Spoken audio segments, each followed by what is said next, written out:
Perfect. All right, and if you guys are ready, Robert, it's your meeting. I'm ready. I'd like to call to order the August 11th, 2020 meeting of the Lyon Township Downtown Development Authority. This is the regular meeting agenda. And we'd like to start with the Pledge of Allegiance to the flag. I won't be able to see if anybody's standing up, so that's good. I pledge allegiance to the flag of the United States of America, and to the republic for which it stands, one nation, under God, indivisible, with liberty and justice for all. And do I have a volunteer to recite the mission statement? Okay, I'll volunteer. The mission of the Lyon Township DDA is to assist public and private development efforts to stimulate residential, commercial, and industrial growth and create a vibrant community where people live, work, and play. And now it's time for a roll call. Tina, can you take care of roll call? Yes. John Dolan. Here. Robert Heydrich. Here. Adorno Pacini. Yeah. Mark Zerlag. Here. Jason Egan. Yes. Troy Powell. Here. Tim Miner. Not here yet. Okay, I'd like to move on of the approval of the consent agenda. I don't know if everybody or anybody has read that. I'll make a motion to approve the consent agenda for $422.70 as presented. Support. Thanks. Can I get a second, please? John Dolan, support. Oh, thanks, John. So, Tina, we need to do a roll call, right? Yes. John Dolan. Yes. Robert Heydrich. Yes. Adorno Pacini. Yes.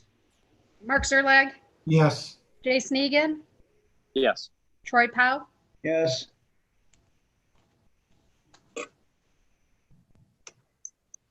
Sounds like it's good. So we'll move on to the approval of the agenda for tonight's meeting. I'll make a motion to approve the agenda. Support. Who supported? Mark? Yes.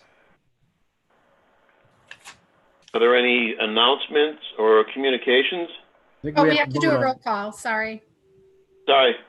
Okay. Roll call for approval of the agenda. John Dolan. Yes. Robert Heydrich. Yes. Adorno Pacini. Yes. Mark Zerlag. Yes. Jason Egan. Yes. Troy Powell. Yes. Okay. Are there any announcements or communications?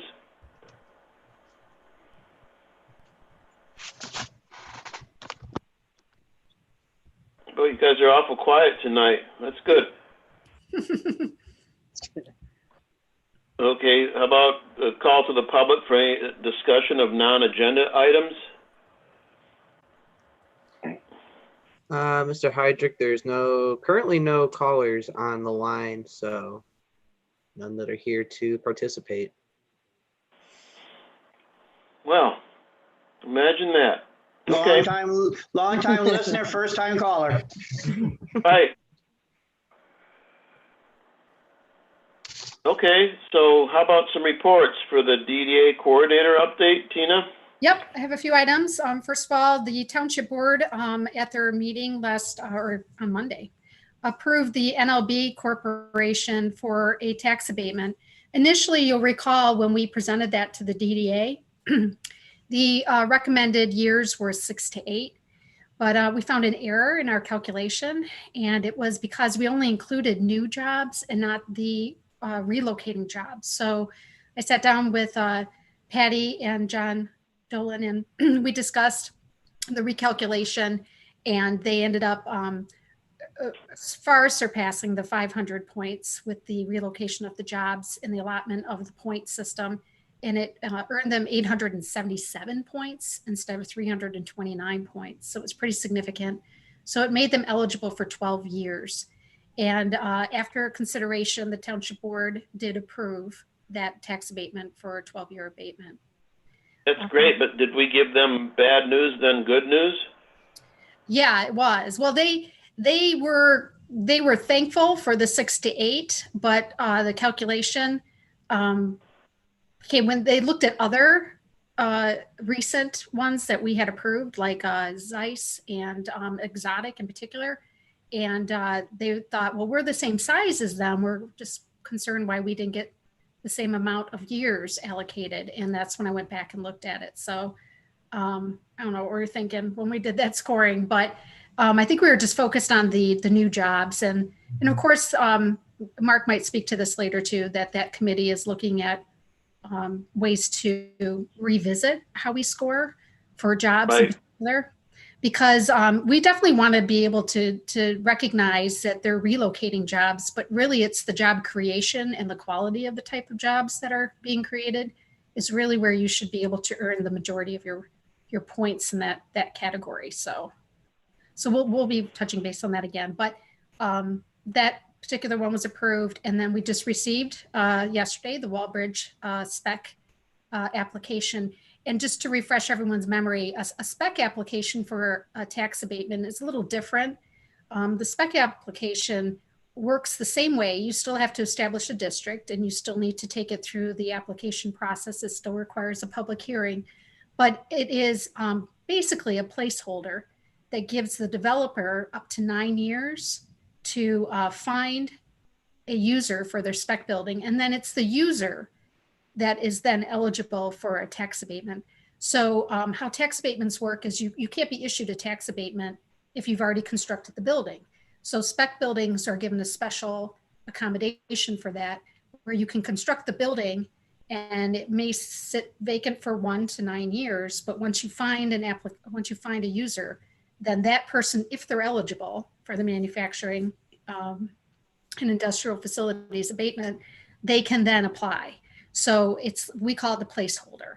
And so we're going to start. The property owner pay taxes on it as normal until they get a tenant? They do. There is no tax abatement for the developer or the owner of the property. Okay. But it is a nice selling feature. It's a good marketing tool that can be used to attract a business. They can't guarantee that an abatement will be provided, but they can at least say that an abatement is an opportunity if they're eligible. Also, just giving you an update on our task force. We're just continuing our efforts to share information about the grants and loans that are available. The Restart loan through the MEDC expired, that window expired on August 5th. Just to give you an idea, they received like 37,000 grant applications for that loan alone, or that grant, and it was up to $20,000. And I think the Small Business Association did an analysis, and they said that of the 37,000 companies that applied, it's most likely 4,000 or 5,000 of those companies will end up seeing some type of grant money. So you can see that there's still a real need out there, and folks are trying to take advantage of it. So we do have one grant that is open and available for our businesses right now. It is the Oakland Together Small Business Recovery Grant, and that application is due on the 24th. Now, what's different about that grant program is as folks apply, the county is approving them as they go along. So they'll be approving grants until the money basically runs out for that fund. And so I've been working really hard making sure that our businesses are aware of that grant and taking advantage of it. In the first round, we didn't have a business awarded, but in the second round for this grant, I think we will, because I know of some businesses that have applied. Also, next week, I've been invited to speak at the Michigan Downtown Association. They offer webinars, and specifically, they've been focusing on ways that downtowns are trying to cope and work through the COVID. And so myself and the City of South Lyons DDA, because we're on this task force, we've been invited to conduct a webinar just to get people up to speed on what we're doing. So that was kind of nice that the Michigan Downtown Association was paying attention to what we're working on and invited us to participate. I also had an opportunity on July 16th to walk through the Zeiss building with their developer, Chrisman. And that is a beautiful building. So it has a really beautiful simplicity to it, but they are in the process right now. The keys have been turned over and they will be phasing their employees in because of COVID. They're going to start with some of their smaller locations. And I believe the one in Brighton will be the last one to phase in as they try to adjust for who's going to be in the office and who isn't. But they would love to do some type of a ribbon cutting or a grand opening event. But again, like many companies, they're kind of holding off on having any large gatherings. So we'll see, but it's really nice. I think you guys will look forward to the opportunity of taking a look at it. I also had a retention call with SW North America. This is the company, it's a German company located in the Industrial Research Park. And they've actually been a company that has taken full advantage of the MEDC county and local government doing these retention calls. And it gives us a really good idea of where they are and what their needs are. So my team, which includes the folks from the county and the state, we're going to try to identify some other companies to do these retention calls with. And this was a Zoom call, so it worked out fine. We were able to get them the information they need and get them up to speed on some items. Also wanted to announce that Jonas Bar and Grill announced today that they are opened. So this is a new restaurant in our downtown. Jonas Bar and Grill actually has a location out in Howell. And if you go onto their website, you can see the interior, and they've really done an amazing job updating what was there with Tucker's. And if you remember, Tucker's was new. It was all dirt when the New Hudson Cafe first moved in there, but they wanted to go with a more historic type of look. And it was attractive because it went with the downtown feel, but Jonas definitely has upped the ante. We actually ripped out the floor and they put in a brand new bar, put in all new flooring, all new walls, painted. There's something like 18 televisions. They've really gone all out. So I'd highly recommend that you check them out or maybe do a carry out. Let's see what else. Just an update too. The township paid an attorney to go through our Municode, our code of ordinance. And the main objective was to make sure that our ordinance was matching state law. Because often it seems like in the last couple of years, the state has updated a lot of things. And we just wanted to make sure that our ordinance was jiving with what the state had. And so it was a really good review. They came up with some recommendations, and our attorney now is working with their attorney to make sure that those all get implemented. So I just wanted to give you feedback on that. And the township board is also considering an update to their master plan. And that's an important thing to keep in mind when we discuss the topic of our vision plan later in this meeting. Also, the township board, I believe in the September meeting, John, if you want to correct me, is going to be going over the capital improvement plan. And that's why we're going to be discussing that as well today. It's in the packet. Yes, I do believe that we are going over that in September.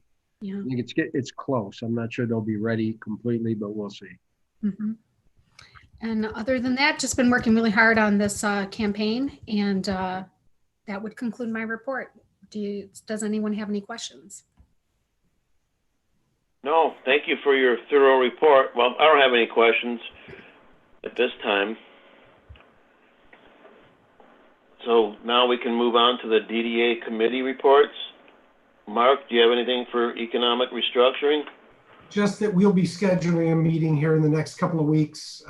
Certainly want to get it before the next DDA meeting to review our scoring system for tax abatements. We put that together a number of years ago. I think it's worked well, but might be time for some tweaking. So we'll get our group together and have a report for you by next meeting. Mark will also need to meet to score the spec building one. It'll be a little different, but we still need to meet to make a recommendation on that as well. What's the timing of the spec building coming before Planning Commission? I believe it already has, right, Adorno? Yeah, we've gone through all that already. Okay, so then when does it go to board? It doesn't need to go to board. Right. Okay. Well, and you don't have a user for it yet, so I mean it's something we want to do as soon as Right. possible. But it's not like we, are rushed like Right. maybe we have They been go in to the board, past. Mark, for special land use. Right, and the only thing that changes our time frame is just making sure that we get the notifications out for the public hearing. And so that depends on which publication we use. We've been using the Southline Herald, but on occasion we use the Oakland Press because the Oakland Press is a daily, where the Southline Herald is a weekly paper. So sometimes we can get our notifications in a little sooner in the weekly. We also are working within some parameters that have been put in place with executive orders regarding tax abatements. So that was also a part of, I think it was Executive Order 154, had some direction from the governor on how we can approach tax abatements. One of them is you can certainly mail out your notifications, but you're allowed to email them now too, which is usually not permitted. But because of the delays in the mail and issues with mail delivery, they've made some accommodations for us.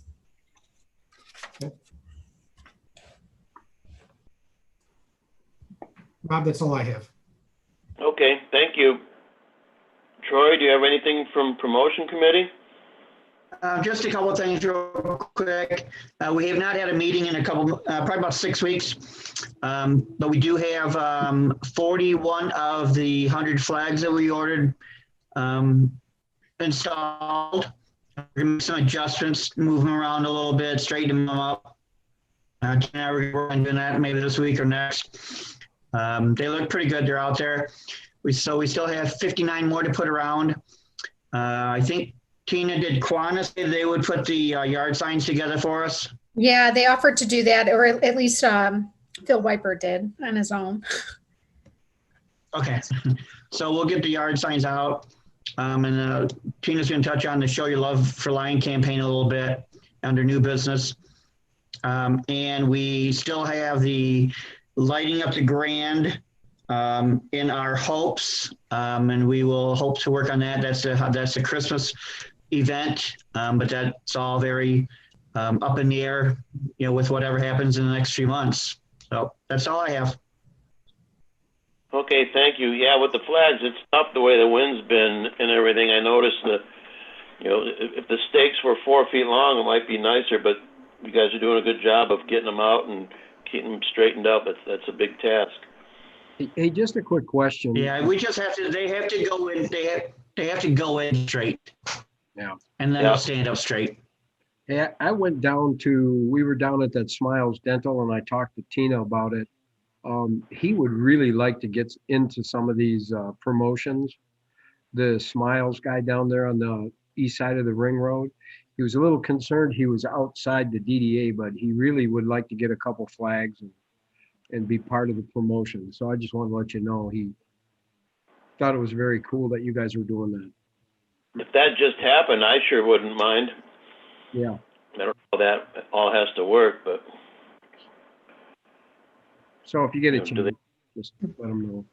Yep. Do they have We can, certainly, we go ahead, sorry, Robert. No, I just don't know if they have to be in the downtown district or within the DDA. Well, whenever we order or pay for anything with tip money, it needs to be spent in the DDA. So one of the things that I have on my to-do list from an economic development standpoint is to see if the township board would be interested in funding some flags for areas outside the DDA and our other commercial areas that we have, like in the Southwest Business District and 10 Mile. But Troy and I were talking that maybe some of the flags that we have in the downtown core, we might have them too close together. And so we're revisiting that. And really all I did was I pulled up a map of the core and the edge in the commercial district right in and around the Milford Road area and just started plugging some flags in where we thought they should go. Like for instance, if it's a multi-tenant building, we thought 4 flags in front of the building might work, like over where Coney Island is, or the Lion Oaks Plaza, where they have multiple tenants.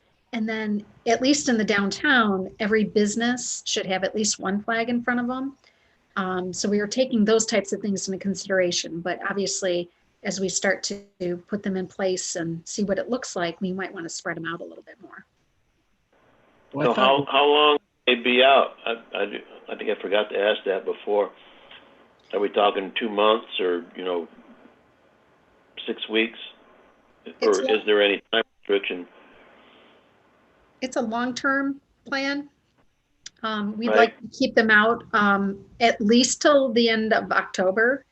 The weather, agrees with us because, at some point you have to be careful that you don't damage your flags too.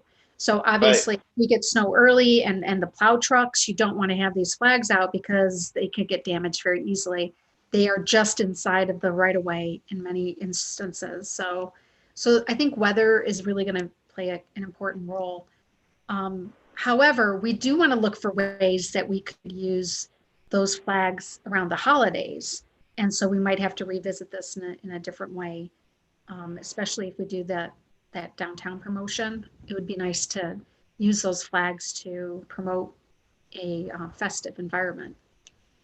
Well, I thought it was kind of a compliment to you guys that these guys are seeing that thing and asking for it. So I think that's very cool that people are actually seeing it and agreeing with you and thinking it's a great idea. So that was a good thing. Yeah, and then they're more inclined to, if the wind blows them on an angle or something, John, they're more inclined to go out and straighten them up and all that and I think so. help us out a little bit. Just a great idea. That was just a good thing to do. Okay, is that it, Troy? That's it. Thank you. Okay, design and appearance, that's me, but I'm already doing 3 jobs tonight, so I have nothing to report.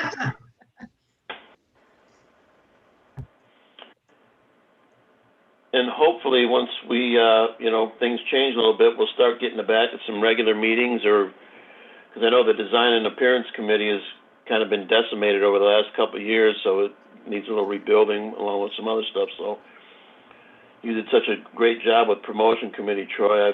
I'll look to your guidance for getting more members. Thanks. Yep, and then the next item is Township Board and Projects Update from John. Well, I do have kind of a cool thing to let you know on the water scenario. I know a lot of our projects have been based around water, but we come to a conclusion that we had a 4th tower that was in the bond monies to build, and we were looking for a location to build it. And the way that the water usage goes in the township is it really gets ate up in the early morning when people get up in the morning and take showers to go to work and they turn all their irrigation on. It really drains our storage very quickly. So once that happens, all of both of our treatment plants have to turn on and try to keep the towers full while they're using water at an enormous rate. We'll have about 6,000 gallons a minute going every morning, and that just keeps the towers flush. Tell you how much water we're using.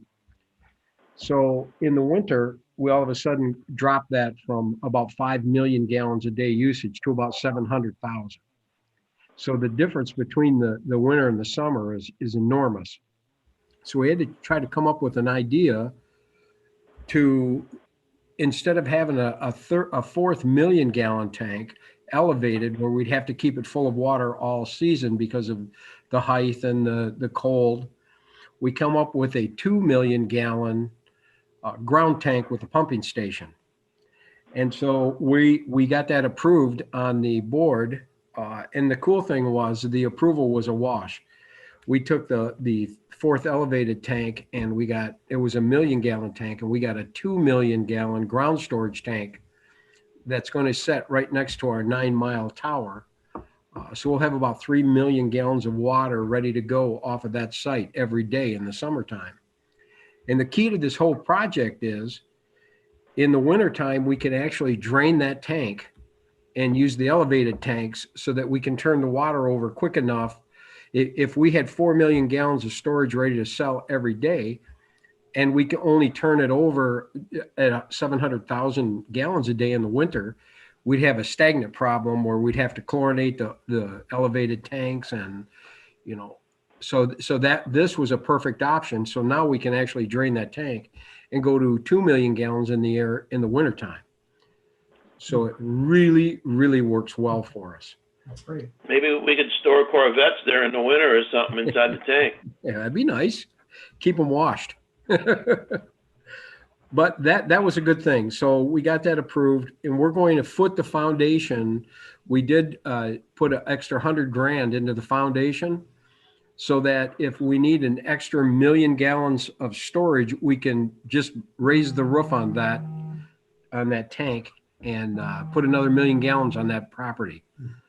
So it's really a very cool thinking outside the box situation to make this all work out very well for us. So next summer we'll have that tank and we'll be golden. That tank will definitely bring us up to the next phase. So it was just some good the engine things. would be ready to support the extra weight in the event that you needed to go bigger. Right. Yeah. It was up. It's on the ground, or is there a foundation for those tanks? Yes, that's the foundation. We put an extra $100,000 into the foundation, so that gives us the ability to put another 1 million gallon tanks on top of that foundation, another 1 million gallons of water. As you know, water is about 8 pounds per gallon, so you got 8 million pounds. That's isn't that incredible? That's substantial. Yep. So that was good stuff, and we also had a change order, but these change orders were washes, no extra money. With a nanofiltration that we couldn't do because of DEQ, we got it transferred to pellet softening, which they did approve. So we've got pellet softening for the same price going on both South Hill and Woodwind Wells. So we're hoping by the end of next year, 2021, the water will be softened coming to everyone. Who's going to get all the salt from Tractor Supply and haul it over there? No salt, all sand. That's what the good thing is. Pellets are sand? Yeah, it's actually a sand. We actually take silica sand, approved, NSF approved silica sand, and the water filters through the sand, and the sand actually catches the chlorides or the hardness, whatever the hardness is. I can't remember what it is. Chloride. The minerals. Yeah. Calcium. It catches the calcium. Yeah.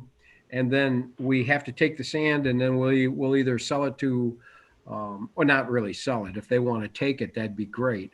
But the sand with all the calcium in it goes to like concrete companies, things like that. Okay. That's what they like. They like the calcium in the sand. So it's not a backflush situation. It's just an exchange for the sand. Okay. Yeah. We pneumatically put the sand in the tank, and it comes out the other side is full of calcium, and then we have to dispose of the calcium sand, which that's the hard part. We're working on that. I guess most of the concrete companies would use a lot more sand than we are going to have available. So, we'll have to see. You can spread this on roads in the wintertime. I mean, it's biodegradable. It's just calcium, so it's good for roads and everything.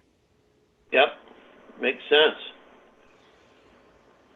So that's all I got, but good stuff happening. That's great. I know you've been working hard on that for years, and it's definitely appreciated. I know the residents appreciate the water quality increase. Oh, I do have one other thing that I just want to let everybody know.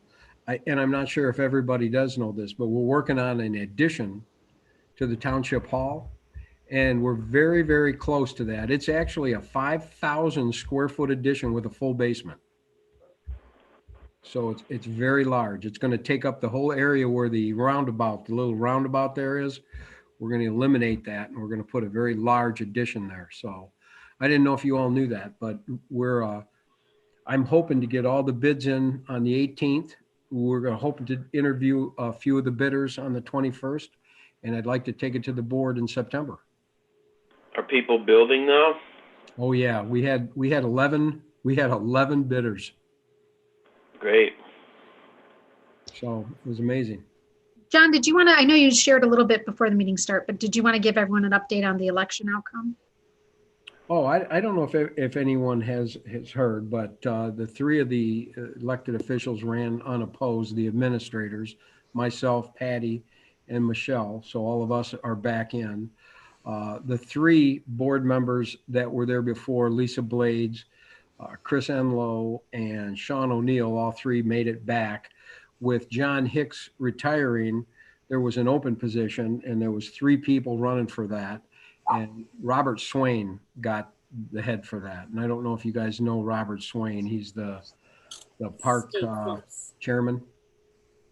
And that's how our board, that's the makeup of our board in the next 4 years is going to be Robert Swain in place of John Hicks, and then everything pretty much the same.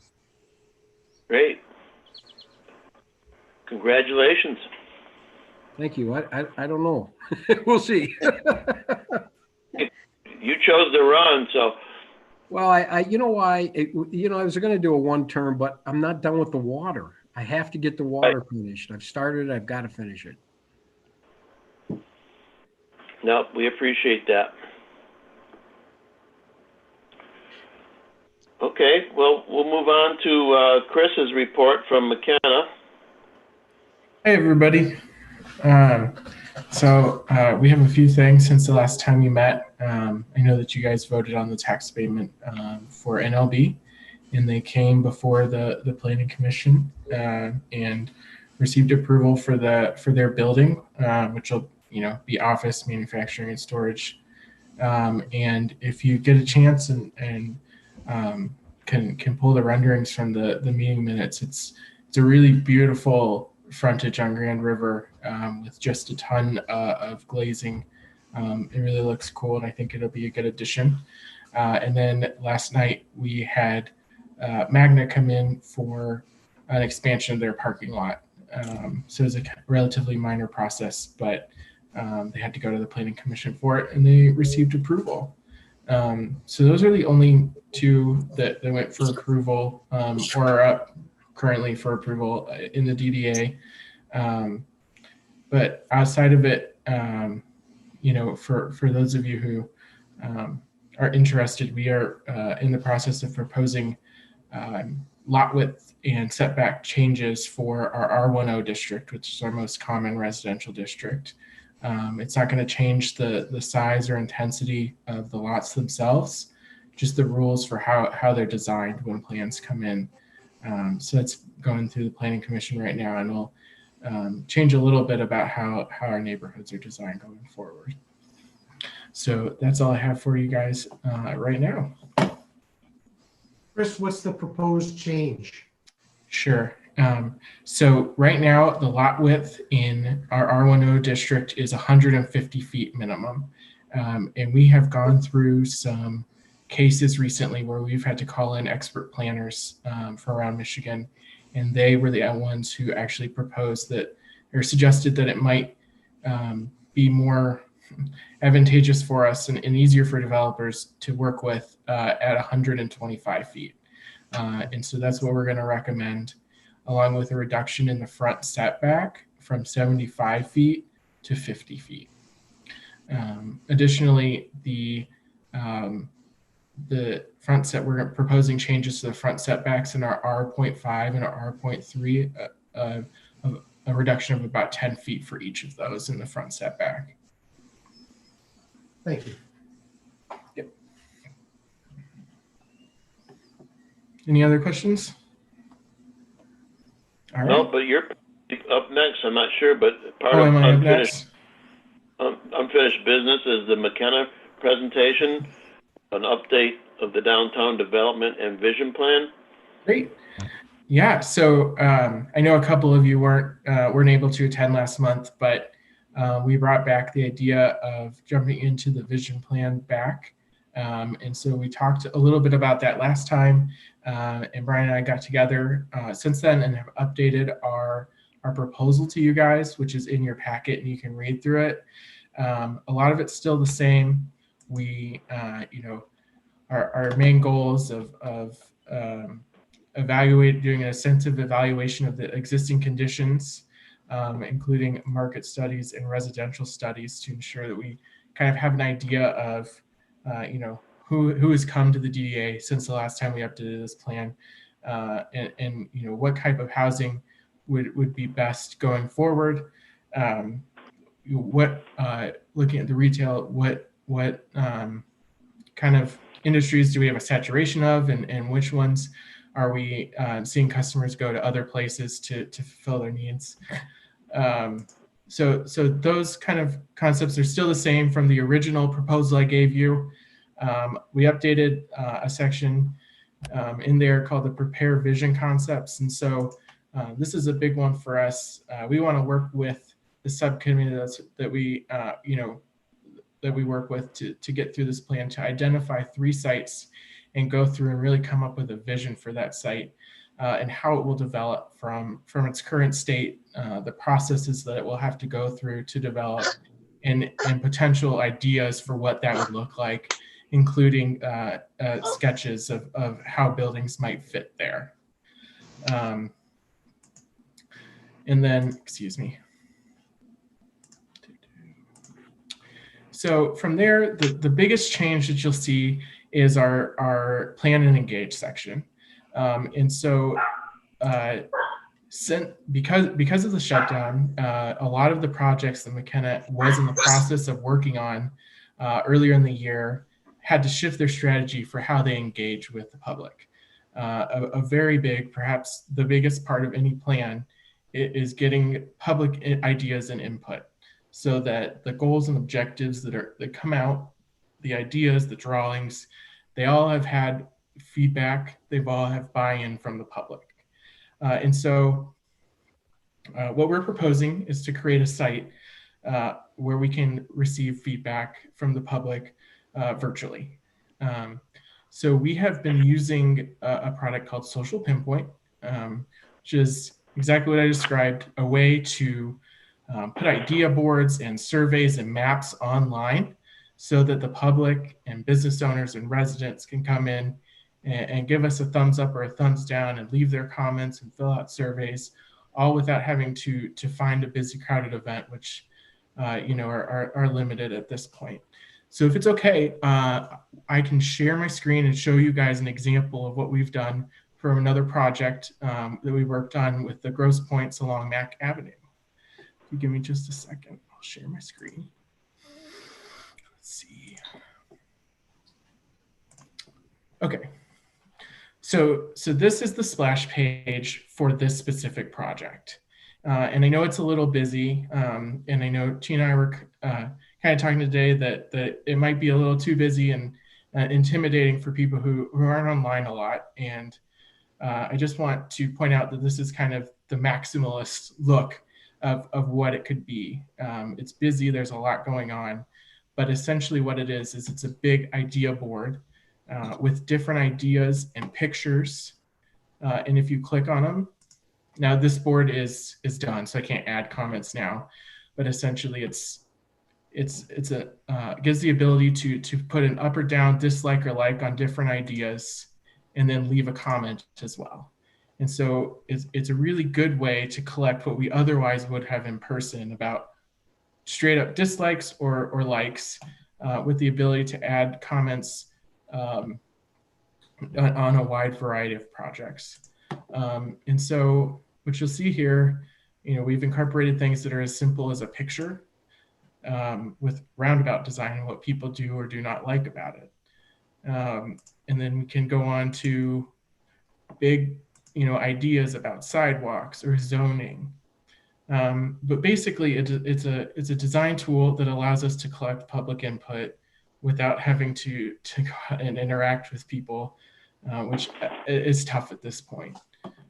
Beyond just the idea wall where people can like and leave comments, we have the ability to incorporate maps so that people can know what the DDA is and what the actual boundaries are, and we can highlight portions in it to ask specific questions about, Grand River, either in the near that 5-point section or the industrial area, and create surveys that are specific to those places or specific to ideas in those places. And so this is the big change. So with that's open to the public for comment or additions? Yes, yeah. So the idea is that McKenna would set up and maintain this website and would actively market it and share it with the people in the DDA, the residents, the business owners, the people who are just in the area. So how do you vet the input? Like when Vladimir Putin wants to, weigh in on Grosse Point's roundabout, how do you know how that's being done? Sure. So it doesn't show you here because as I was saying, unfortunately what I shared with you, our Mac Avenue public input session closed about a month ago. But when you visit the webpage, we do have an option to require information right off the bat, to require an email and an ad, something to verify if that's what's important to you. Do you include an address, Chris? We could, yeah. If that's what's important, then it shouldn't be a problem. I could log on as 9 different people is just kind of my thought, and then try and stack the deck to what I want.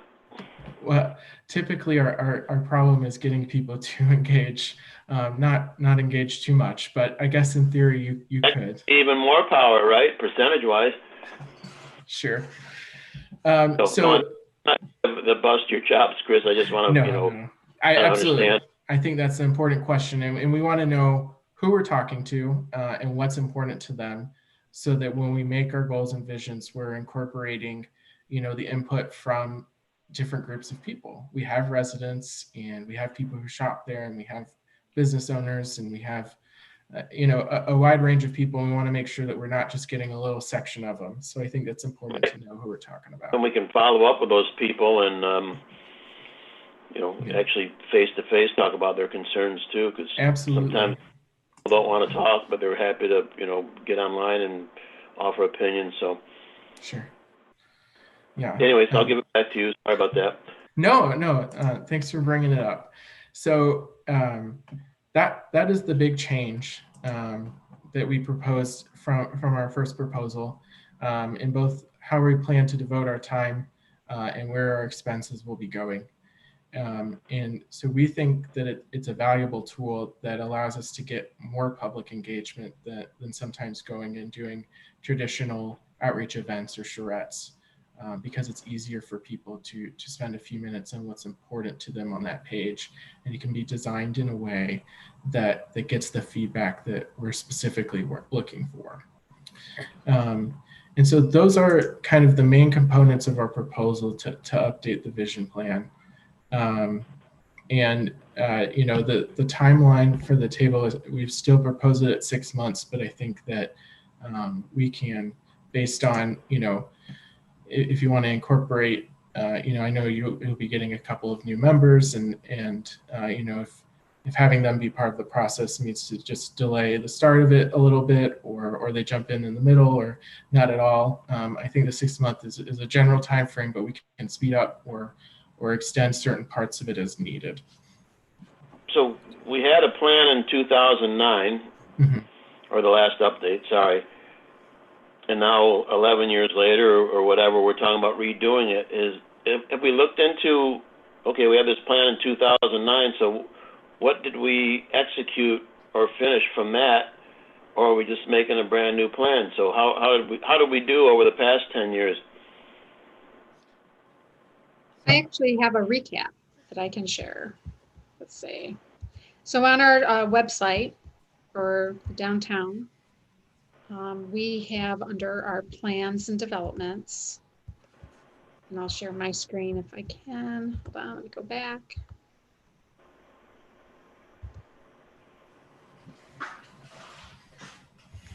So we have been tracking. These are all the items that were listed in our vision plan, and from 2009, correct. And so some of the items you'll see here in the middle, or you'll see here off here on the status. So like, for instance, the vision plan itself. In the plan, we say that we will update it every 5 years, and we have not updated it. So it is overdue. That's the status.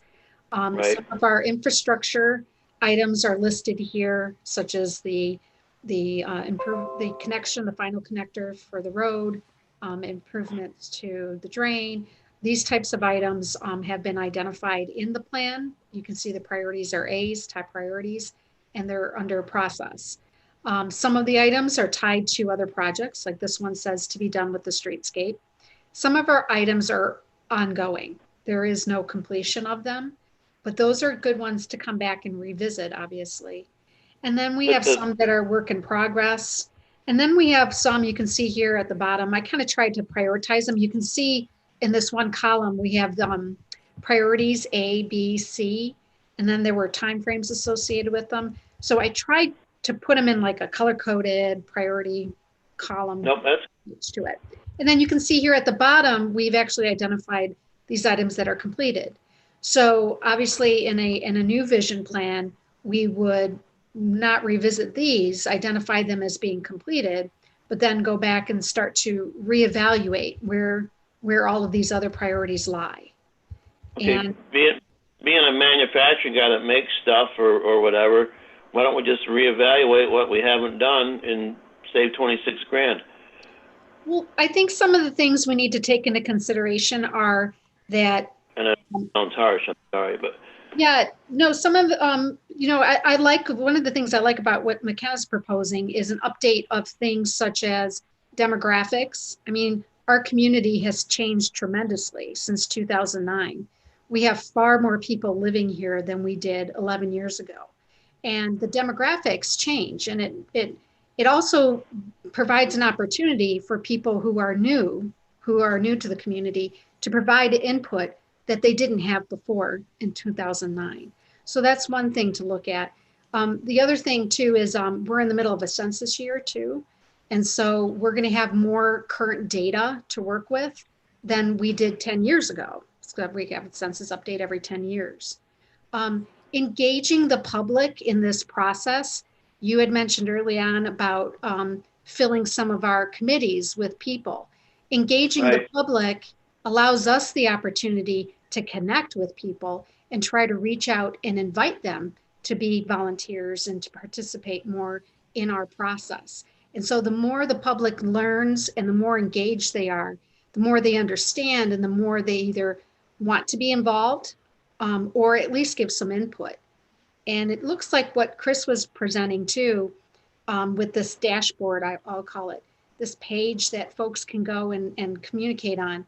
We do have a very, very strong social media connection here in our community. I know that whenever, like when Jonas opened, I'm online sharing that information on 6 or 7 different Facebook pages to make sure that we're getting the word out to people. So using that type of a tool, a lot of our people in our community are very accustomed to the like, dislike, being able to go on and share their opinions and their comments and their feedback. And so that's a good thing to think about as well. But updating maps, updating data, I just mentioned too that some of our ordinances have changed. So what we can and can't do in some areas have changed since 2009 as well. And being able to go in and identify those remaining parcels and put together some type of a development plan, I think would be very helpful as well. I still get phone calls from people saying, when are we going to get that roundabout there at the intersection of Milford and Grand River? Not realizing that that issue came up in our vision plan, but it was addressed and traffic studies were done, and it was determined that if we were to ever have a roundabout there, the new Hudson Inn would have to be torn down in order to achieve that. So those are just some examples of folks asking a lot of questions, but not really knowing that a lot has changed since 2009. Well, and the other thing, Tina and Rob, is that this is an actual update. This isn't a redo. Mm-hmm. I think that the original charrette where they actually got the foundation for these updates to vision plans was what, 80 to 100,000. I mean, it was pretty expensive, I think, if I remember back in the day. So in order for us just to throw that out would be insane. I mean, and I think that's what Tina's trying to say. Times change, and maybe some of the things that we found in the vision plan of 2009 are not relevant in 2020. So I do think that we probably are long overdue for this. And I think it would be a very good idea to update this. That's just my opinion. And I understand what Rob's saying, because it's a lot of money, no question. But I do think that having a presence, as Chris was showing with that online stuff, and I think that's bringing us into 2020 where we really haven't quite been there yet. John, isn't the township also considering an update to the master plan? Well, we did.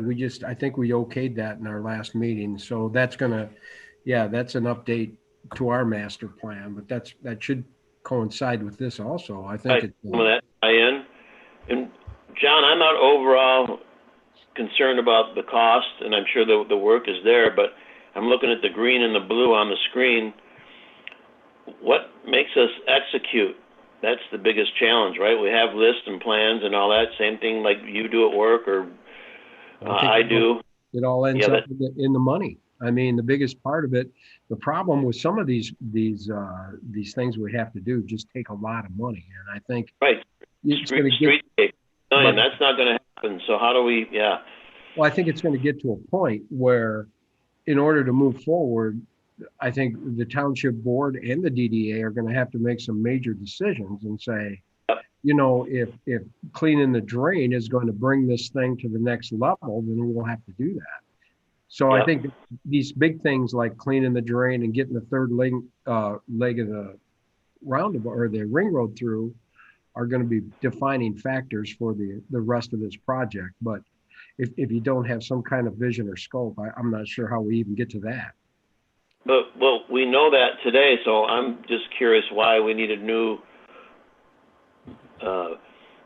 plan to tell us the same thing that we know already. I think by law, we have to do these updates. I don't think it's something that, I think that like the master plan, I think that bylaw is every 5 years, and I'm not sure of that. And I'm not sure about a vision plan on the DDA, if they have where they expect a update on the plan. I don't know that, because the TIF money could be tied to that, and I don't know that. Maybe Tina, you know that. Well, we are required to have a plan, and now with the PA 57 law in place, probably for the first time ever, there's eyes on it. We will certainly be asked, where are we spending our money? How much money are we sitting on? What are our priorities? And, you know, going to this is fine, but when you see at the very top right away, that's going to flag for them. The other thing I wanted to point out is you mentioned the blue items. Like, here's a very simple one right here: create an ongoing blight enforcement strategy. Well, we just recently adopted the dangerous buildings ordinance. Is that right, Chris? Yeah. So that just now happened. So this item actually can be changed to completed, because having that enforcement strategy in place for any type of dangerous buildings can help us to address the blight then in the downtown. So right, but we don't need a plan to complete an item. We don't, but we also have an older plan that has not been reviewed. So one of the items on our CIP list was trying to move the fence, if you recall, along Grand River, sorry, along the freeway. And it took a lot of research and finally getting to MDOT to come to this decision that they said, absolutely not. We're not going to permit that fence to be removed. Yet it still sits in our plan as an item that needs to be done. So maybe change it to obsolete or deleted. Right, but that was only one item that we addressed with trails. Now that we have a community and we have more people using the trails, and the trails are more connected than they've ever been before, you know, maybe this is another opportunity for us to revisit this and talk about how we can make those improvements along the trail. And it might become a higher priority for us. Before it was a low priority on this list, but it could potentially become a higher priority if people provide that input and say, we'd like to see more improvements to the trail. We would like to see that fence moved. We would like to see you all working harder at moving that fence, finding a solution for it. To me, I'm sorry, folks, I'm dragging on. Unless there's a legal requirement, I don't see spending $26,000 to update a to-do list. That's just my opinion. And I understand the value. Trust me, I get it. So for me, I think there's kind of three big things that we can do why it's a good idea to update this plan. And the first is we're going to put together a plan that collects a lot of data that's very specific to the DDA. that otherwise, we wouldn't be able to have the time to devote. So, your residential resources and your commercial resources are going to be put together in an easily readable and identifiable plan that will help Tina and the DDA know when potential businesses want to come in. Is it appropriate for this area? Do we have too much? Should we be pushing for similar things? It's even something that potentially, as you're looking at tax abatements, do we have a too much of this in our market already? It's data that is out there that we can go get and put in this plan for you. I think the next thing is that, updating a list is good, but it's out of date, and it's just, it's just going to be a list with no buy-in from the public. And I think when we go out and collect input from people, from hundreds or even more people that want to see certain things and goals and objectives in the plans, and what should be new in there, and what should be updated, and perhaps what should be removed, even if it hasn't been completed from the original plan, is important for decision makers to make sure that they have public buy-in and aren't just making decisions on the fly. And I think the third is the site concepts. It's something that we can do from what it is as today, and what are the specific steps and how do they go through it to succeed in development, and what can they look like, to give to the DDA and Tina to kind of show proof, semi-proof concept that this can go forward in this area, it works. And we can do that on multiple sites. Well, I'll tell you, I'd like to, Mark and Jason and Adorno, what do you guys think? So a couple of things. Number one, as it relates to our vision plan of the DDA, who trumps who? Is it the Planning Commission with the master plan amendment? Or is it the DDA with what our vision is for the DDA district? Myself, I think that the master plan is for the entire 33 square miles, and the DDA has to focus on its capture, and then I think they have to mill. So does will we have the DDA having an opportunity, I guess, to be part of that process with the Planning Commission? Yeah, I think it's open to everyone. I think everyone can come in and and give their thoughts, and I think that's what it's all about. I think everybody, the more people that get engaged, I think the better it comes out. Okay, and then Chris, I had a question for you. Sure. This, give me just a second. Let me find it here. I forgot what you called it, but give me just a minute here. I lost it. I apologize, folks. I'm looking for okay, here we go. The social pinpoint, which I think it's a good idea, to get the public input. But what is McKenna doing? Because I could see if this gets implemented, I could see this social pinpoint on every project that comes not only to the DDA, but maybe to Lyon Township. And so your charge here of $5,000 for that, what happens on an ongoing basis? Do we take that over once it's implemented, or how does that work? So it is, the price we proposed to that was to actually build the social pinpoint page, and then the cost to maintain it for 3 months. And so it is something, yeah. And so it could continue in theory with different versions of it for an indefinite amount of time, or it could be something that's picked up on a project by project basis. It was just an estimate of the hours it would take to actually create what it looks like, and then the price that the company charges to keep it going on a monthly basis. Okay. Somebody has to host that, back it up, all that stuff, right?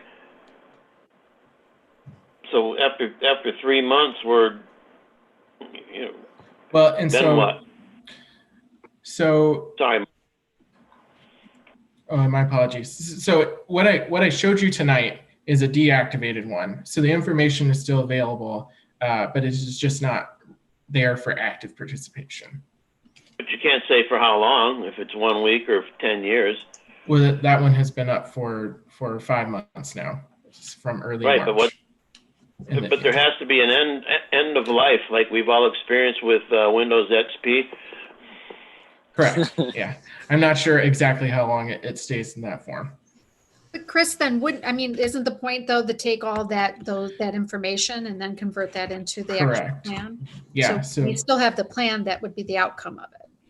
And we would create an appendix at the end of the plan with all of the input that everyone offered. So you could go see individual comments from this webpage. So basically, it's just a data collection for 3 months. Correct. Versus, our previous would be to go to a public event and set up boards and try and engage with people there. Right. And so the charge would have been for the time to create the materials and then, spend time there and actually collect the data that way. Yep, I understand. I'm in favor of an update for our vision plan. I think, 11 years is too long. I do also agree though with Robert, if we, point to our 2009 master or revision plan, that needs to be, I think, looked at by the DDA board. What have we accomplished? What remains a high priority for us? I think the data collection is important to maybe possibly add some things that we don't either have on the list or maybe something we feel is a high priority and the public doesn't. I'm just, like I said, I think it needs to be done. I'm not ready tonight to support it, only because I want to understand what our role is and what, input we would have regarding these items. So again, I think it's got to be done. We have to do, we've got to do it. That's my 2 cents. I tend to agree with Robert in that with the to-do list, that I think we've got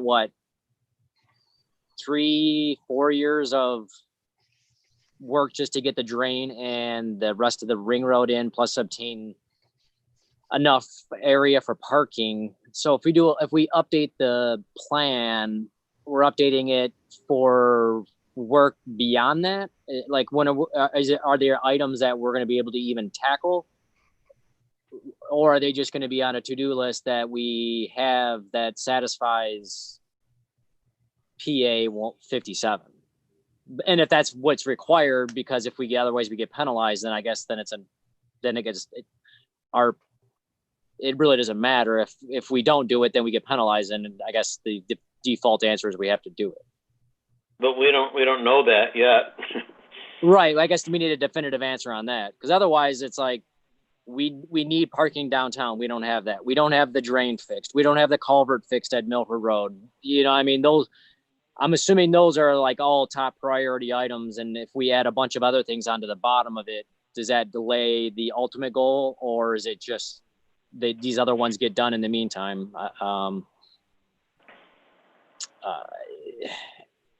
I guess I would be interested to know if we don't do it, do we lose money?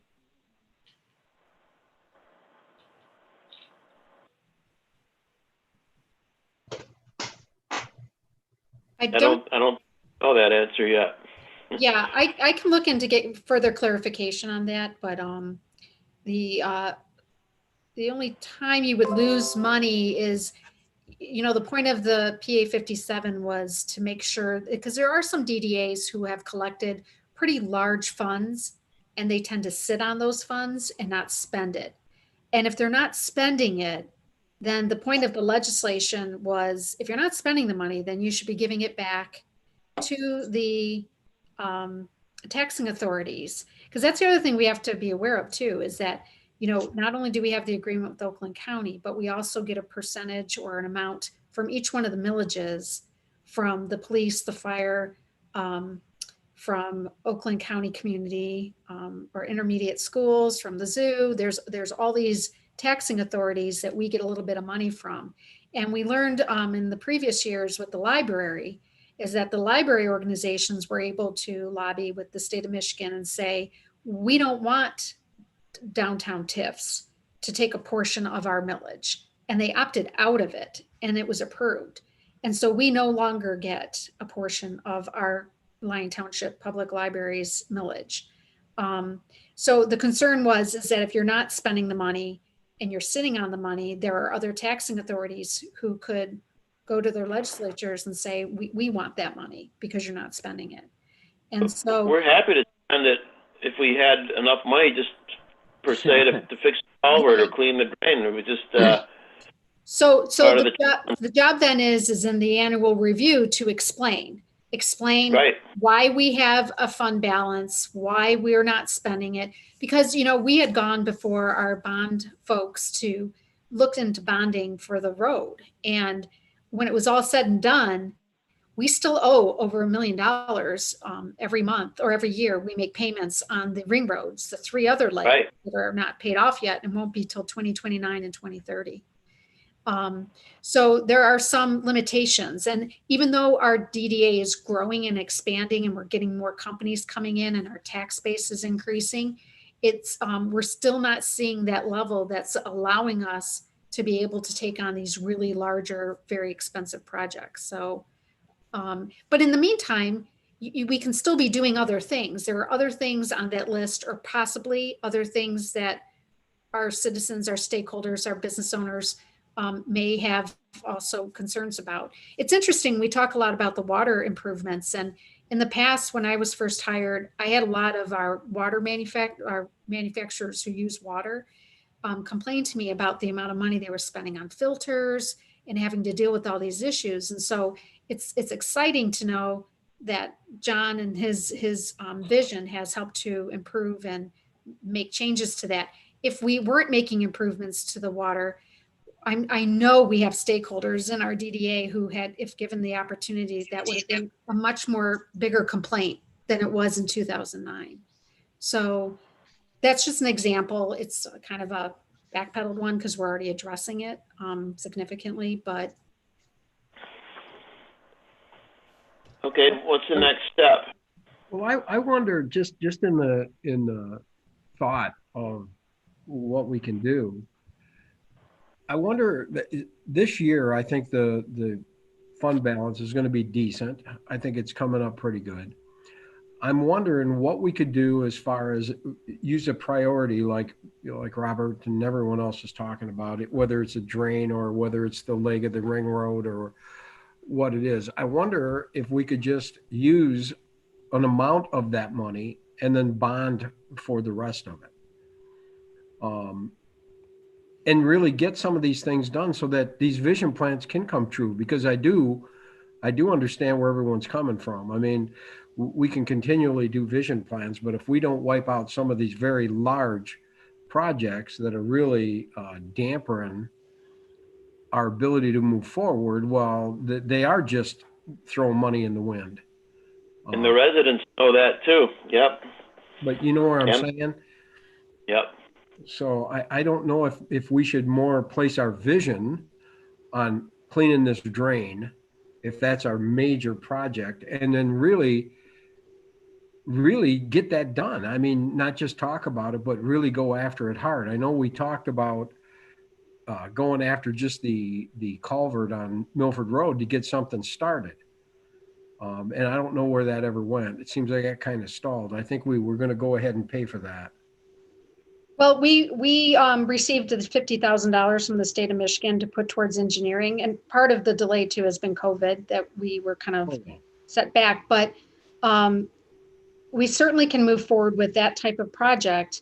The other thing that we have to discuss, though, is that it's not just a cleaning of the drain in the DDA; it's the cleaning of the entire drain. And so we get stalled because we still need to get buy-in from the township on how to do the rest of the drain. Yeah, but Just we in could our be area. the catalyst. We could be the catalyst for that. Right. If you lower that culvert, I think the drain might partially clean itself. No. No. I've always said that too. I've studied the drain ad nauseum. Oh my! Oh yeah, we've had 4 studies that I know of that we've done, and you guys did your own. Right, we did our own, and we are with our industrial park, and the other thing, we are going to start cleaning the drain because we can't wait any longer. So I hope that kind of stuff comes into play with everything. We're going to clean from the east property line all the way to back behind our buildings that are out there right now existing. But I think things like that become catalyst for continuation. And, right. You know, and I do think that this board has I mean, we've already said, let's get the culvert replaced on Milford Road. I mean, we've talked about that. Yeah. I think if I remember, I would support getting that done right now too. Well, I think if I remember correctly, though, they threw a number at us of about 700,000, and then that was a little more than they threw at us like the year before. It was like 550. Then they were at 700, and then when we actually got serious and said, "Look, we want to go for it," it was over $1 million, and I think that's where the kick came. It's like, you know, we're going to throw $1 million just on Milford Road. I mean, it's going to damper us from continuing. So do we have the ability as a DDA so let's say we spend some money on engineering, we get a preliminary plan together. You know, I do a lot of budgets for companies that, you know, hey, I'm trying to get an idea what costs are. Can we get a contractor, or do we have the ability to get like real-time pricing from contractors to fix that so we're not playing a guessing game on what the cost is? Well, I think that's what we need to do, to be honest with you, Jason, because what happens is we end up with just a lot of engineering estimates, and they tend to overblow them quite a bit. And I'd like to see some actual cost to redo that. I mean, I would, and I'm not sure how we have to put out a RFP or a specific official proposal request, or how does that work? See, I don't know how that works for the a public entity, you know. In the private, you know, Wallbridge contacts us and says, hey, I got a job I'm looking at. Can you give me some, you know, you're the expert on this. Can you give me some numbers?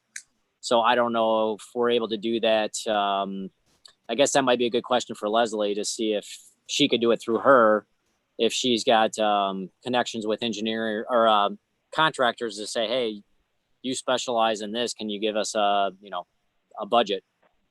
A ballpark quote. You've heard that before. So right. I mean, it helps them. It helps the contractor out because now they got it on their radar too, so that they're, you know, when it does come out for bids, they're intrigued by, hey, you know, this is something I was involved in. Now I'm going to be aggressive at trying to get it. You know, I always wanted to go at this by saying, Oakland County, you know, you guys take care of it. It's your road. You guys take care of it, and we'll throw some cash in the game to help you get it done. Because see, Oakland County, they're gonna administrate it anyway. They're gonna be the administrators of it. It's their road. They're gonna tell you how they want it, where they want it. And I'm just wondering if with our relationship with Oakland County, if we throw cash into the kitty, just let them do it. The only problem I see is that is not one that they consider damaged or falling apart. Right. So that's where they back out and they say, well, why would we do that? You know, we don't want to put money into that. We could put it into something else that's actually falling apart.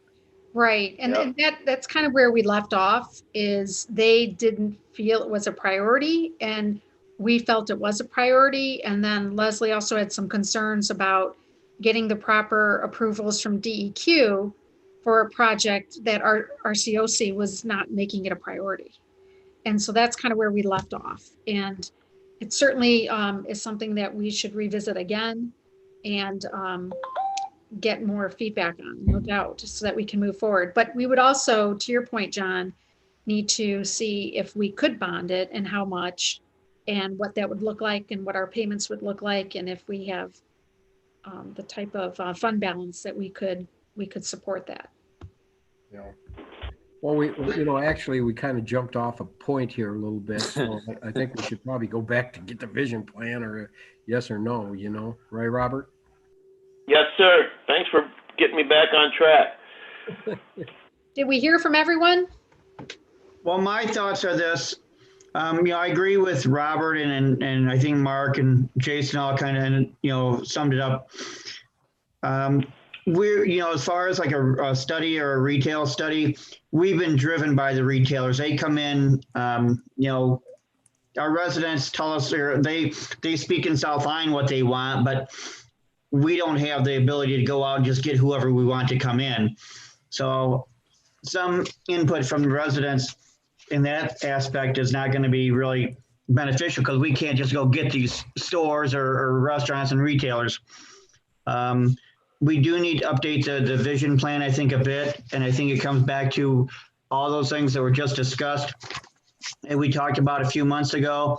We need to prioritize the projects that we have on our CIP list. And that's my input. Well, and keeping in mind that the CIP is going to identify any project right now that is 25,000 or greater in cost. So I've included in our packet this evening a copy of the CIP list, the draft that's going to be going before the Township Board. And these are some of the decisions that we make. If it's a priority and it's above $50,000, then it goes on that CIP list. Oh. So the update of the downtown development and vision plan, where do we sit on it? Can we table it for a month or two? Is that even a thing? You can. I mean, I'm not ready to commit to vote on it because, if I do have to commit, then you're not going to like my vote. Tina, did we put together a committee to get to this last list of priorities? Did everybody take it home, and then how did we get to that particular point? Because we should look at those items line by line, see what is, been accomplished. Maybe something comes off the list because it's not feasible or reasonable or desirable is desirable, and maybe we've got some new things to add. How do we, we do this at an open meeting, put it on the agenda for September, or how do we move this forward? So typically your vision plan, your development plan, bylaws, anything that's associated with the overall DDA and its plan is handled by an organization committee. And the organization committee is led by the chair, the vice chair, and the secretary are the members of that committee. And it would be that committee that would go, like for the bylaws, they would take the bylaws, make a recommendation, put something together and present that then back to the DDA board. So this would be no different. It would be to go back and look at that list.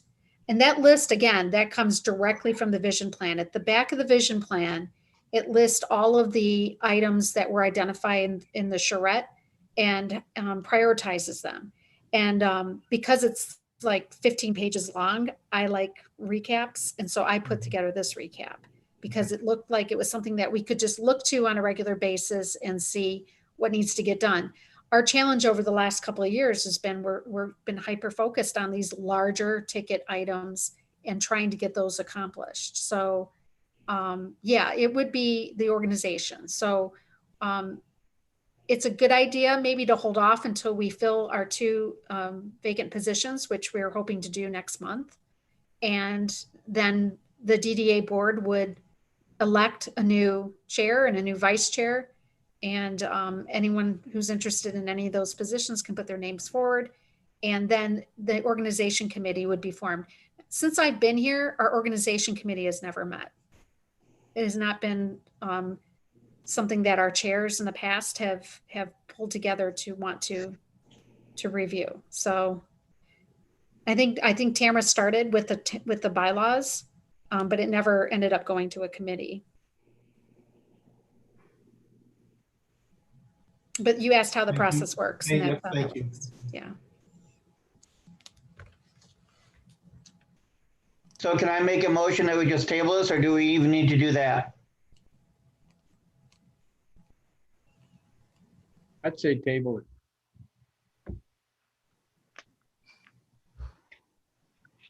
Yeah, you can make a motion to do that.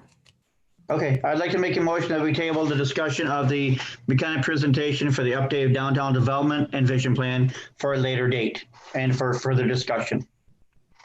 Second, Who second? I'm sorry, I didn't hear it. Adorno. Adorno. Okay, roll call. John Dolan, Yes. Robert Hydrick. We lose Robert. Do we need a roll call? We have to do any decision or motion has to be a roll call when it's an electronic meeting. Oh, that's right, because we can't show our hands. Right. No, Do you have, Well, you could, but we might have people listening on the phone. So that's why you do a roll call. can you hear me now? Yes. Okay, sorry, I lost my audio, but phone died. We're doing a roll call for the tabling. I'm a yes for tabling. Okay, Adorno, Yes. Mark, Yes. Jason, Yes. and Troy. yes. Okay. Good discussion. Okay, now we have update of the bylaws to reflect PA 57. Right. So if you recall, like I mentioned, Tamara had started the process of looking at other communities' bylaws and coming together with a recommendation. And unfortunately, she wasn't able to finish that before leaving. But I'd like to take another approach, and that is to actually look at the PA 57 law itself that has some new requirements that are required of our board, and be able to build that into a new bylaw. And so we talked about this organization committee.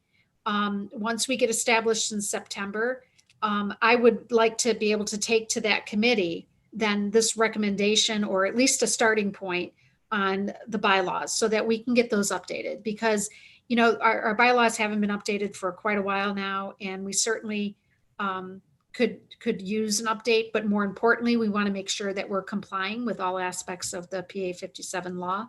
And I think by taking this approach, it would be just a more thorough look at our requirements as it is related to the bylaws themselves. So I just wanted to give you all an update on that, and just let you know what my thoughts were and how I think we should proceed.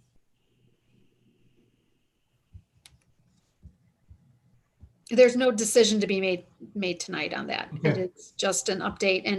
And if anyone has any other recommendations, and I can certainly take what Tamara had started, because I know she had provided a number of examples. I like to also look at townships, and particularly townships in Oakland County that roughly the same size as ours, have roughly a similar type of DDA setup. And that's always a good thing too, to just kind of look at what our peers are doing. But more importantly, I think looking at PA 57 is really where it's going to be at. Thank you.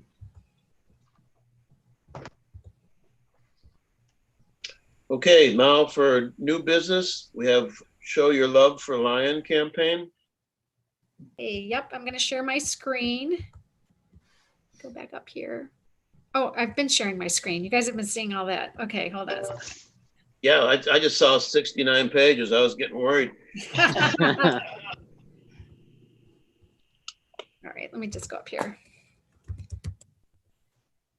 So as you know, well, you may not know, we have started the Shop Local, Buy Local campaign, which is what we were using with the, and Troy, feel free to interject at any time. That is tied in with the yard signs and the flags and whatnot. And then we took And a step, stickers. and the stickers, yeah. So we took a step back and said, well, you know, this is a good start. Highlighting the fact that we would like to encourage people to come and shop and dine locally and support our local businesses is a great concept. But we felt we needed to be more comprehensive in this plan. So a logo and a slogan was designed. And we have it here now on the Township's homepage. and it's called Show Your Love for Lion. And we've created a hashtag, Love for Lion. And underneath here, it says supporting local businesses responsibly and respectfully. Hey, Tina, can you change your share screen? Because all I have is a Lion Center vision plan on mine. Let me see. Oh, it's paused. There we go. New share. Thank you. There, thanks. You see it now? Yep. Okay, great. And the reason we went with this Show Your Love for Lion is because it's adaptable.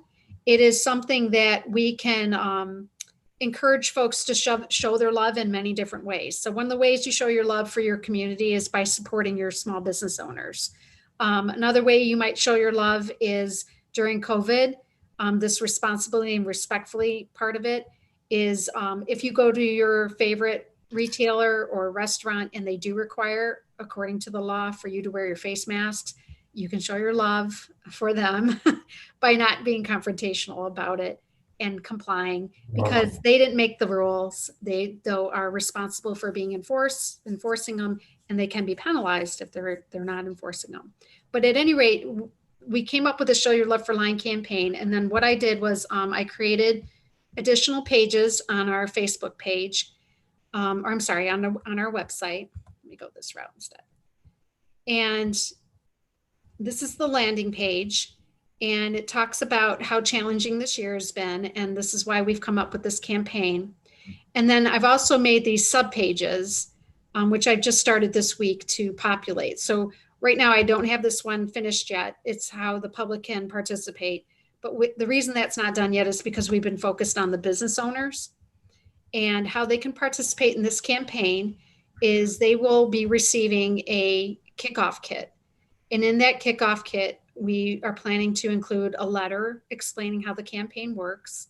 They'll receive a single 11 by 17, just a printed poster. It's just on regular paper that they can display in their front window. Also 2 8.5 by 11 small poster just to be displayed at the checkout area or another location in the store. And then we've also come up with this board. It's basically half of a yard sign. It's a 12 by 9 corrugated board that says Show Your Love for Lion logo on it. And we would like to use this board for our social media campaign. So each one of our restaurants and our businesses would receive this board and would encourage their customers that when they're eating or shopping, maybe when they're done and they're checking out, to agree to have their picture taken or to use a selfie to take a picture of this with their with them in the store. And then they would turn around and post that on their social media using the hashtag Show Love for Lion. And what that does is it just continues to be spread throughout our community on their Facebook pages. And we're showing continuity of the program using this approach. And it also gives our businesses and restaurants an opportunity to be engaging in the campaign and also with their customers. For restaurants and selected retailers, they would be receiving the Shopped Local, Dined Local stickers. I have those down here so you can see what those look like. We're only providing those to restaurants and the select retailers because we received 6,000 stickers for free from Fortis Solutions. They donated that for us, and we thought we would start out the campaign just seeing if the stickers are a plus or not. If folks are wearing them and they like them and they're taking pictures with them, that's great. If not, then we don't need to do the stickers anymore, but we're going to get feedback from the business owners on that. Asking their customers to use that hashtag is very important, especially for Facebook, Instagram, and Twitter accounts. We've also created an opportunity for people to purchase t-shirts and face masks. So we partnered with Big Frog in Brighton. And what's nice about this is whenever anybody's done any type of t-shirt order, and we've experienced this with Lion Events Organization, is we would order like 100 shirts. And then you're guessing. We need X amount of smalls, X amount of mediums, a certain amount of large, extra large. And in the end, you always are left over with shirts that don't fit or people didn't buy as much as you thought they would. So what's nice about this campaign is people order exactly what they want. And it's their own personal order. They can order as many shirts as they want in whatever sizes they need, and they pay for it right there on an online service. And how it works with the program is that the shirts are sold for $20 a piece, and $10 then comes back to us as a donation that would go back into the marketing campaign so that we could use those funds to further whatever it is that we're focusing on, whether it's advertising, or if we find the stickers or something that's really popular, we can use the money towards that.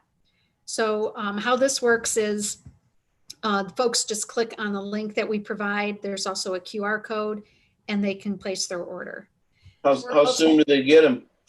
I can't say, because I ordered, they did a similar program called Michigan Strong, and a lot of our local businesses, including Wonder Jump and the winery, participated where they sold their shirts. Well, Troy, why don't you explain how that worked for you guys? Yeah, so I just put it out there on Facebook, and I took my $10 and donated it to Active Faith for to raise dog food or pet food. And the shirts were ready within 72 hours. And you could either pick them up or they would ship them to you. You got to pay for shipping. But I ended up raising, I sold 10 t-shirts, but I ended up partnering with Earthwise, and we donated $1,000 worth of pet food to Active Faith. But it's all I had to do was put it out there on Facebook, and people went to bigfrog.com or Big Frog and selected my, they wanted to order a Michigan Strong t-shirt, and it had the Wonder Jump logo on the back. So it was really easy. I mean, I had to do nothing. I didn't even know who ordered them. I ordered one of yours. Tina did. 3 of the people, actually, I sold 5 of them through New Hudson Inn, and a few other people ordered them. So yeah, it was really easy. How was the quality good of the shirts? That's absolutely, yeah. And the nice thing about Big Frog is they dye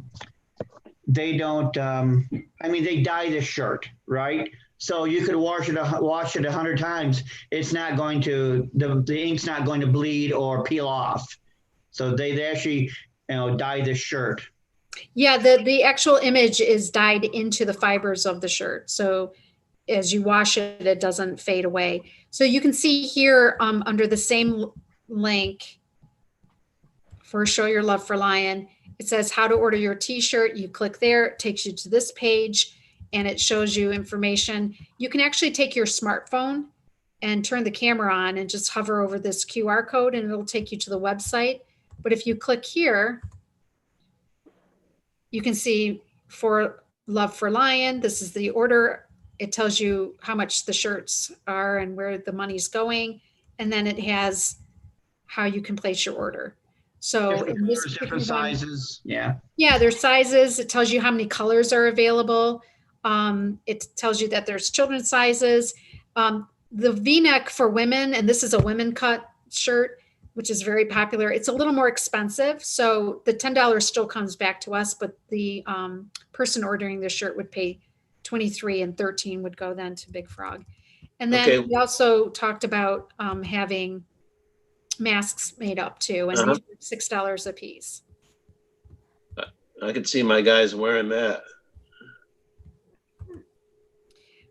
Michelle was talking about ordering these for our election folks, the people who volunteer for the election. That's good.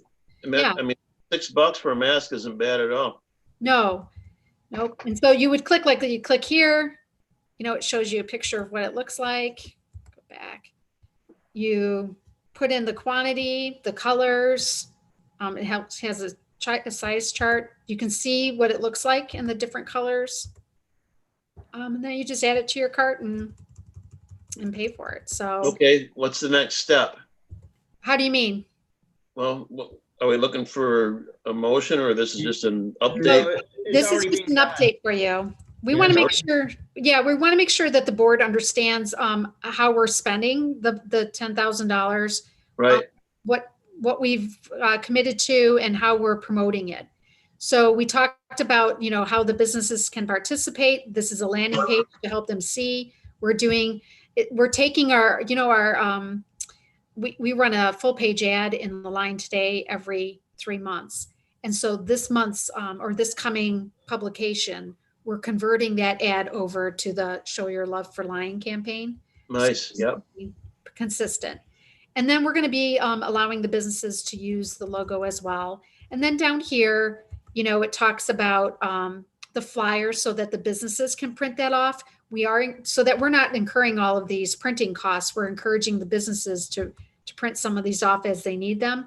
And we've provided a PDF of the posters so that they can print them as well. And I would add that we came in under budget on our flag and yard sign order by about, what did we decide, about $600, Tina? $600, right. And then we used some of that additional money that we had left over to purchase the, to pay for a little bit of the printing costs of some of the campaign kickoff kit that we had. Right. And then the last thing that we included in here too is just a recap of that business survey that was done, just to show, you know, how we're addressing the needs and how marketing and advertising was one of the ways to do that. So you can also see on our Facebook page, let me pull that up. Speaking of our Facebook page, has every board member liked and followed our Facebook page and shared it? Don't you have to be on Facebook to like and follow it? You Yeah. do. Okay. Yes. I'm not on Facebook. Okay. But all the ones that are on Facebook, everybody that's on Facebook has liked and shared it? Yes. Okay. Great. I'm not going to be pushed into that, Troy. No, I think it's great that you're going to be the chairman because you've done such a great job tonight. Well, I wouldn't even push the Facebook thing on you. I'm having an exceptional day. That's all. So here's what you're going to like this, Troy. So, you know, one of the things we do is we try to promote our Facebook page too. So once in a while, I'll grab our Facebook page link and go to some of the local Facebook pages and ask people to like our page in order for them to be informed and updated. So this morning we had 346 people liking our page, and now we're at 359. That's 10 times more than we had a year ago. Yes. So we're really, really pushing the page. You can see here, this is just a post from today, congratulating and welcoming Jonas Bar that opened for their first day today. But what I wanted to share is the logo now is the banner. My page is like super large right now. I don't know why, but the logo is here in our banner. And then this is a profile picture. So we're reinforcing the heart. And so part of that comprehensive marketing campaign is making sure that everyone is following along. And so the other thing, because we're partnering with the city of South Lyon, I'm going to share this, even though it's not our community, but I want you to see downtown. I forgot the downtown. City of South Lyon, downtown.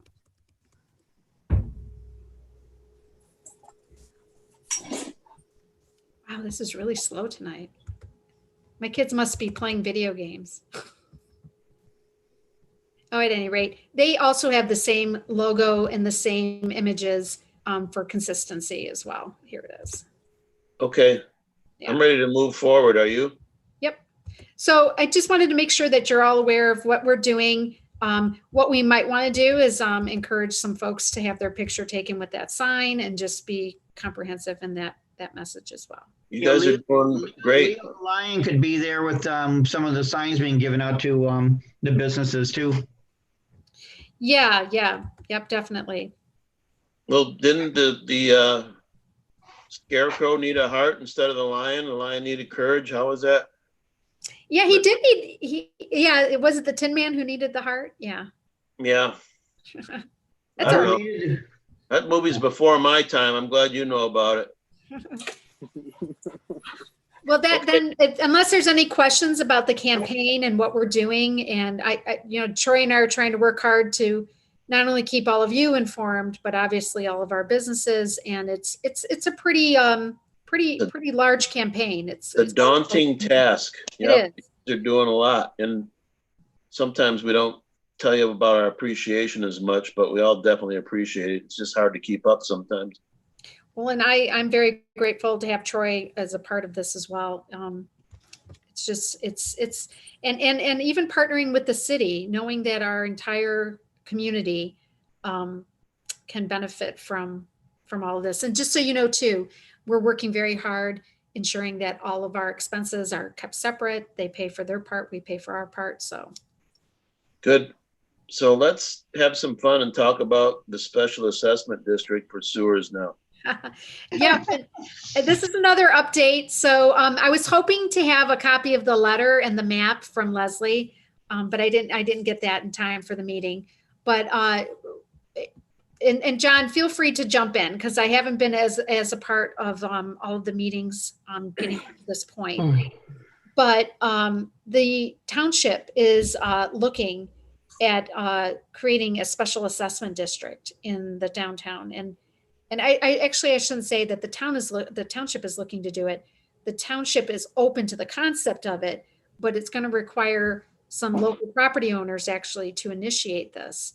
But we're going to be holding an information meeting, and by we I mean Leslie as the engineer, because she's been working on this project on August 19th. Yeah. And that is actually going to be held at Pavilion 3 in the park. And part of that is because we obviously, if we're going to hold a meeting, having it outdoors is a good idea if we're going to have a few people attending it. But letters are going out to all of the stakeholders in the core and the edge district. They're going to be invited to this meeting. It's going to be explained what the SAD looks like, how it would affect them. And it would give the opportunity for the property owners to connect to the sewer, but be able to pay that off over a period of time. Was it determined, John, how many years? No, we haven't determined that yet. Right. So this obviously has been an ongoing issue for many of our property owners in the downtown, especially those that want to do any type of expansion. They need to connect to the sewer, and the sewer connection costs are quite high.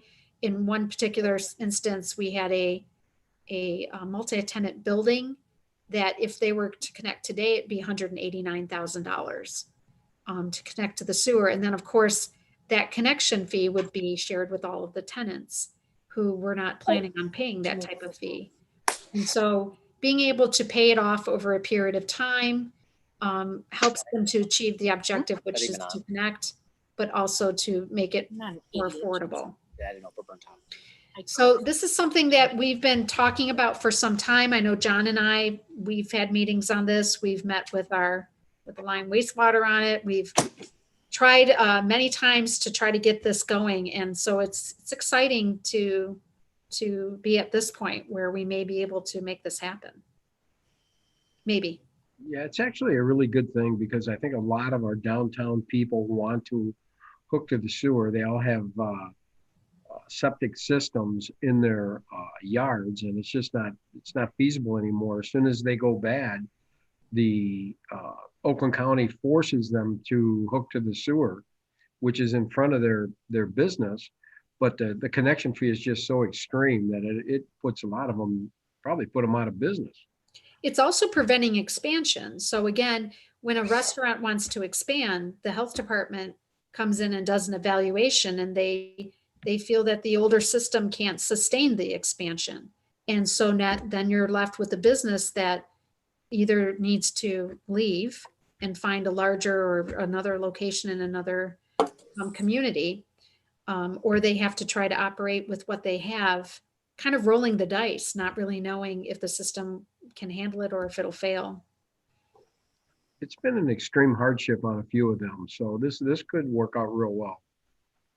It's a good thing. There's no action for us tonight. It's a new business item because if this meeting goes as planned and we feel that we'll be moving forward, we'll be bringing back some information to the DDA board on what the next steps are. Okay. Well, it looks like we've gotten through the meeting very well. And so I'd kind of be looking for a motion for adjournment. I'll make that motion. And Second. Tina, you said earlier we have to have a roll call for adjournment, but Yes. what if nobody's left? Then we don't. Okay. You can't adjourn until you get your roll call, so. I second it. Okay. Troy. How long do I wait to do the roll call? Do we have further discussion on this? All right, John Dolan, Yes. Robert, Yes. Adorno Pacini, Yes. Mark Zerlag, Yes. Jason Egan, Yes. Troy Powell. Well, before I vote, there's been two situations tonight where when it came time for the roll call, I was the last one called. Why is that? Because you're just the last one on my list. Yes. Lucky. You're lucky. Look at it as luck. Hey, Troy, Yes, alphabetically yes. by first name. I'd always like to be called last, to be honest with you. Yeah, in case you want to switch votes. Yeah, that's Right. great. So You I'd know, love the to majority of the stay. stock. I'd love to stay in chat, but I'm not going to. I agree. Well, I appreciate everybody's participation and thanks for letting me substitute as chairman tonight, chairperson. And hope to see you next month or before. Good job, Robert. Thank Good you. job. Yeah, good job, Robert. Thank you all. Take care, Have a good everybody. evening, everybody. Good night. Yeah, good night. This is